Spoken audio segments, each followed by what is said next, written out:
Та бүхэндээ энэ өдрийн мэндийг хүргэе. Оддын монголчууд нэртэй Монгол комикийг ярьж өгье. Тухсан сууж таалан болгоцгоно. Лайк дарж сабамаас дараарай. 1-р бүлэг сэрэлт. Тэрээр 117 жилийн нойрноос сэрлээ. Бат Эрдэнэ нүдний өмнөх тунгалаг бүрхүүл аажмаар нээгдэж Кэрэгон унтлагын бүхээг нээсээ сэрлээ.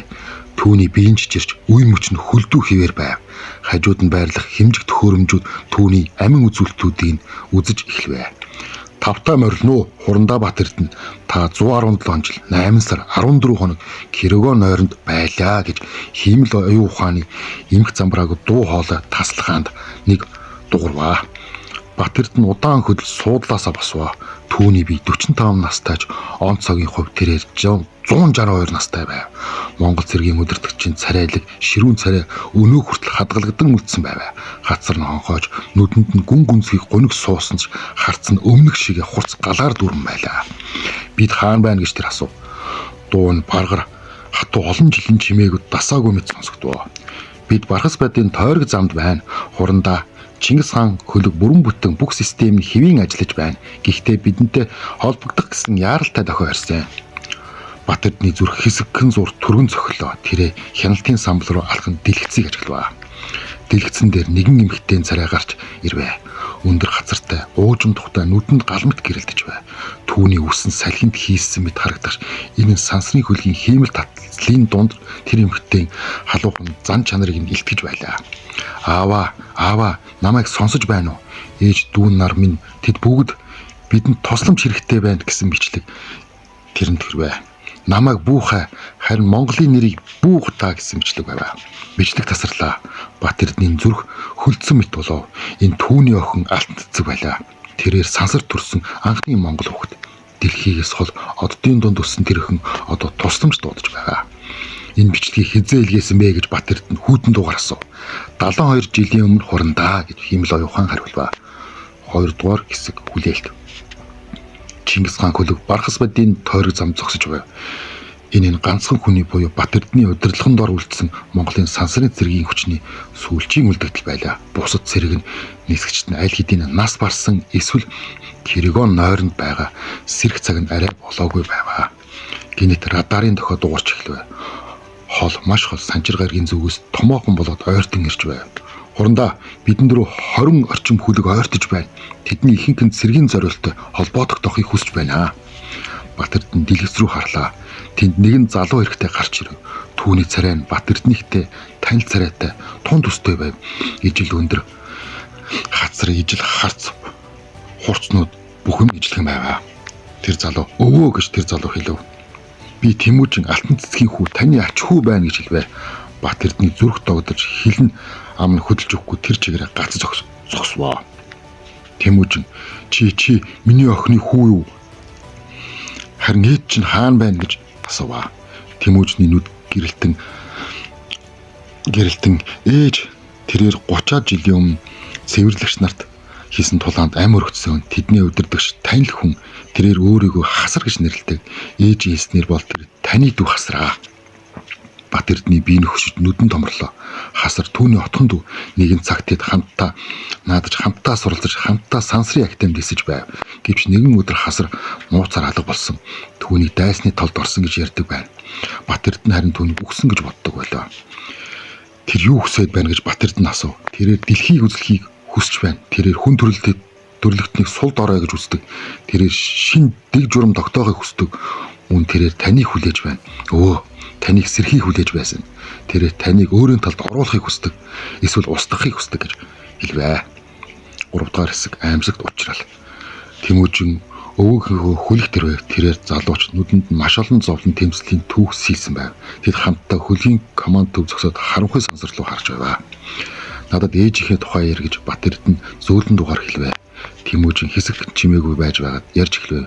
Ээж маань маш их хүчтэй байсан. Тэрээр надад монгол хэл зааж, Монголын түүхэн тухай ярьж, Чингис хааны тухай домог ярьж өгдөг байсан.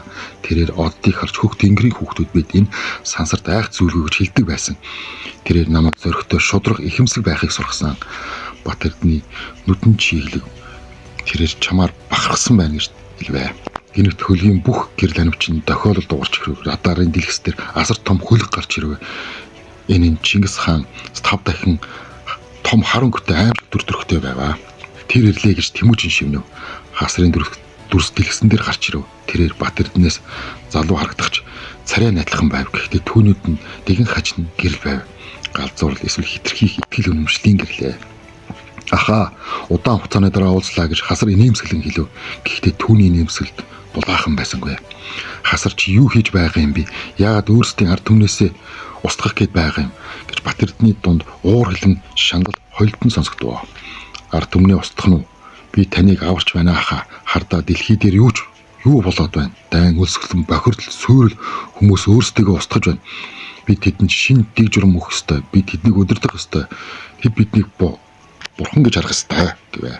Бурхан чи галзуурсан хүн бүр эрх чөлөөтэй байх ёстой. Энэ бол бидний Монгол ёс. Энэ бол Чингис хааны сургаал. Чингис хаан Хасар энэ Чингис хаан дэлхийн хасыг хэлсэн. Тэрээр хүмүүсийг нэгтгсэн. Би ч мөн адил зүйлийг хийж байна. Зөвхөн илүү хол явна. Би бүх хүн төрлөختнийг нэгтгэн. Мөн та надтай нэгдэх ёстой. Эсвэл өгөх ёстой гэж хэлжээ. Дөрөвдүгээр хэсэг шийдвэр Тэмүүжин өөрөөгөө харлаа.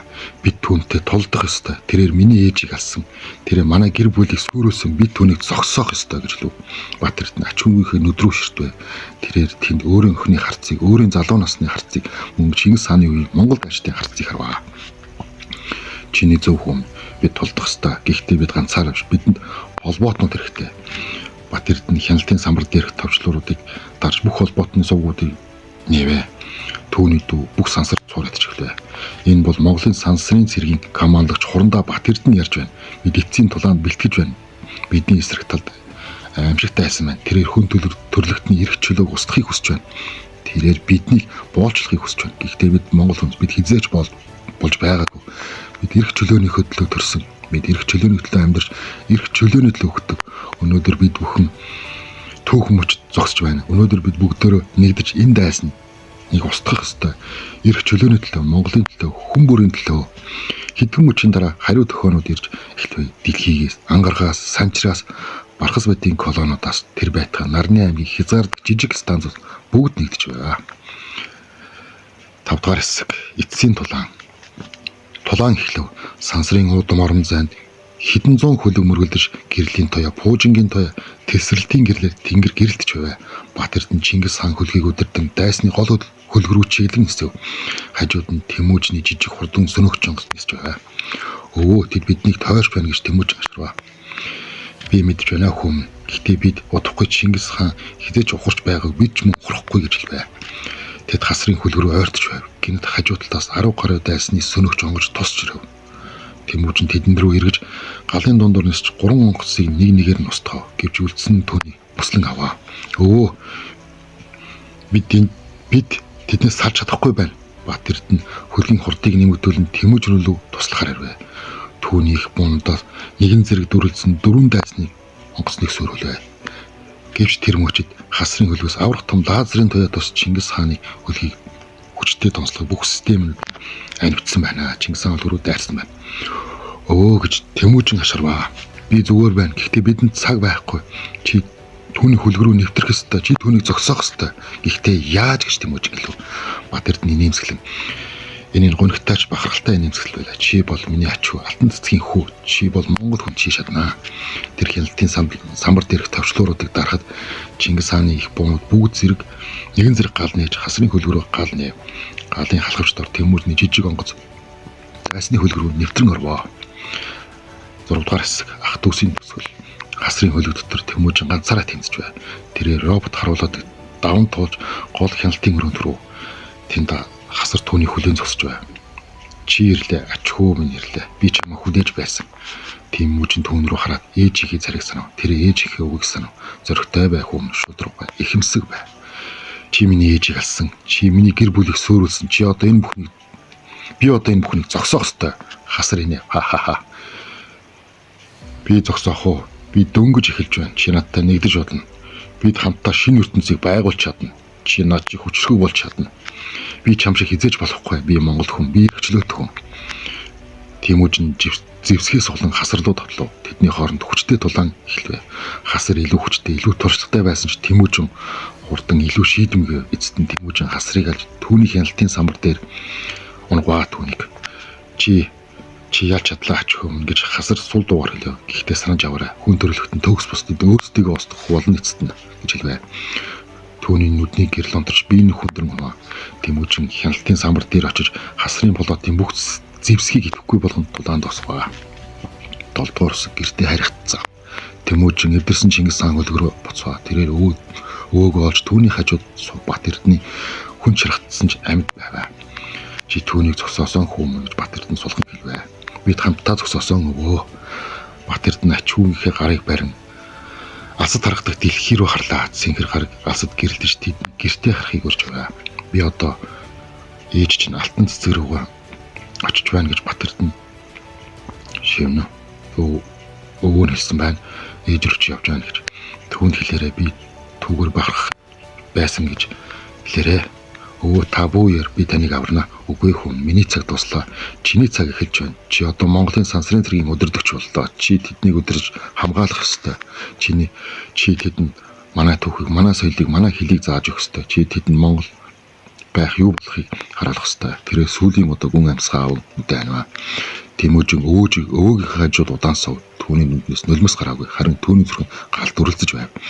Энэ нь хариуцлагын гал, үүргийн гал, хайрын гал байлаа. Тэрээр босож хяналтын самбар дээр очив.